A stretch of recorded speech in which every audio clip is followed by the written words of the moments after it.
एक पल एक दिन को बदल सकता है, एक दिन पूरे जीवन को बदल सकता है और एक जीवन पूरे संसार को बदल सकता है। भूतकाल में मत उलझो, भविष्य के सपने मत संजोयो, केवल वर्तमान पर ध्यान दो।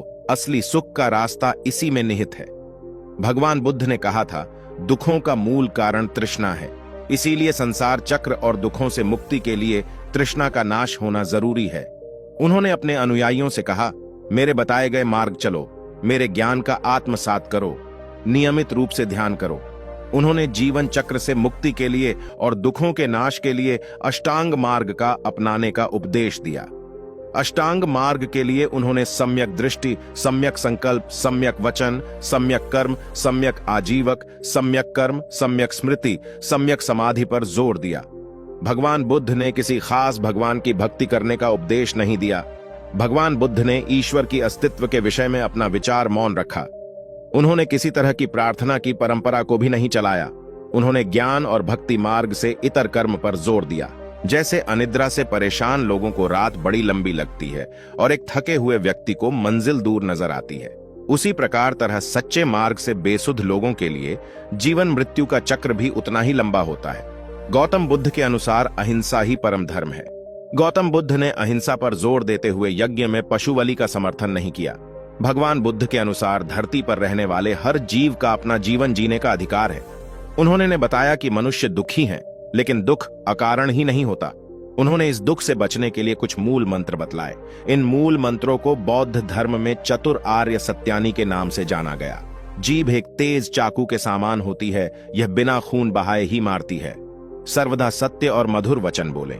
एक मूर्ख व्यक्ति बुद्धिमान लोगों के साथ रहकर भी अपने पूरे जीवन काल में सच को नहीं परख पाता है।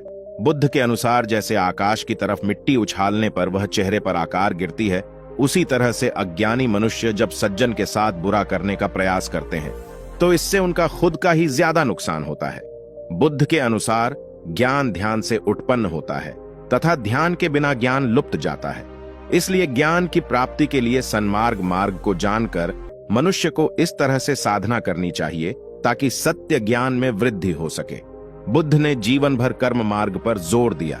उन्होंने कर्म की वास्तविकता बताते हुए कहा, देखते समय केवल देखना, सोचते समय केवल सोचना, सुनते समय केवल ध्यान पूर्वक सुनना तथा महसूस करते वक्त सिर्फ महसूस करना ही वास्तविक कर्म है।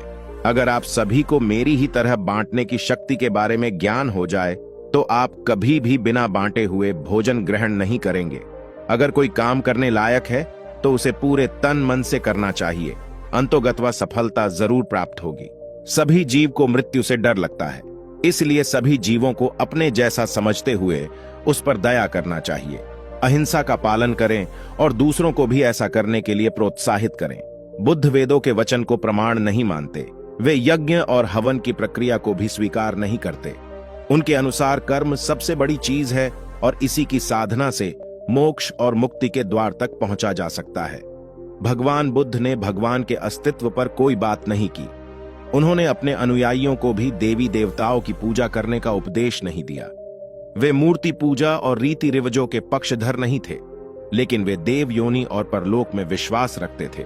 हालांकि उनके अनुयायी कालांतर में बुद्ध की प्रतिमा को पूजने लगे। उनका मत था कि जो मनुष्य सत्य की तलाश नहीं करते वे जीवन जीने के असली उद्देश्य से भटक गए हैं। जैसे एक जलते हुए दीपक की लौ से सैकड़ों दीपक को जलाकर उजाला किया जा सकता है, फिर भी उस दीपक की रोशनी कम नहीं होती। ठीक उसी प्रकार हमें खुशियां बांटनी चाहिए। जीवन में खुशियां बांटने से बढ़ती हैं, वह कम नहीं होती।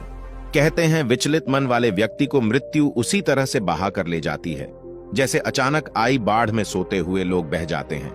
भगवान बुद्ध ने दुहक और दुख के निवारण के लिए सन्मार्ग पर चलने पर जोर दिया। दुखों से बचने के लिए मध्यम मार्ग अपनाने का उपदेश दिया। प्रत्येक दिन एक नया दिन होता है, कोई फर्क नहीं होता कि बीता हुआ कल कितना कठिनाइयों से भरा था। आप हमेशा एक नई शुरुआत के साथ जी सकते हैं। शांति भीतर से आती है, बाहर इसकी तलाश करना व्यर्थ है। हम अपने विचारों का ही परिणाम है। संसार में 3 चीजें ऐसी हैं जो हमेशा छिपी नहीं रह सकती, सूर्य, चंद्र और सच। बुद्ध के अनुसार बंधन सभी दुखों की जड़ है। जीवन में एक दिन भी समझदारी से जी लेना कहीं बेहतर है, बजाय 1000 साल तक बिना ज्ञान, ध्यान व साधना के। दूसरे लोगों के दोषों को देखने के बजाय अपने खुद के कर्मों पर नजर डालें कि आप क्या कर चुके हैं और क्या करना शेष है। ईर्ष्या और नफरत की ज्वाला में जलते हुए इस जगत में प्रसन्नता कैसे स्थायी हो सकती है?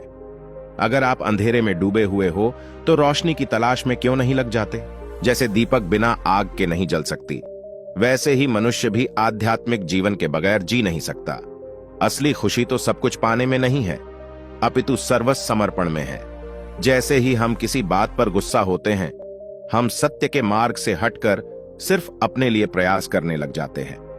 मनुष्य को एक बंधन रहित मन का निर्माण करना चाहिए। यदि आपका चित्त शांत नहीं है, तब आप इस ब्रह्मांड के प्रवाह को सुन नहीं पाएंगे, ध्यान की अतल गहराई में नहीं उतर पाएंगे। जो मनुष्य विचलित करने वाले विचारों से रहित होते हैं, उन्हें शांति निश्चित रूप से प्राप्त होती है। अगर आप उन चीजों की कद्र नहीं कर सकते जो आपके पास मौजूद है, तो फिर आप खुशी कभी नहीं पा सकते। वर्तमान में हम जो करते हैं, जीवन में वही बात सबसे ज्यादा मायने रखता है। जो मनुष्य थोड़े में ही खुशी का अनुभव करता है, सबसे अधिक खुशी उसी व्यक्ति के पास होती है। भूतकाल को जाने दीजिए, भविष्य में भी मत झांकिए, वर्तमान को भी जाने दीजिए और अपने अस्तित्व की सीमाओं से बाहर झांक कर देखिए।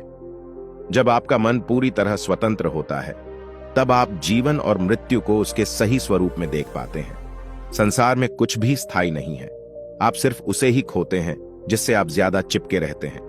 ज्ञानी पुरुष आनंद से जीवन जीते हैं और उनके ऊपर हार या जीत का कोई प्रभाव नहीं पड़ता। 1000 लड़ाई जीतने से अच्छा है अपने आप को जीतना।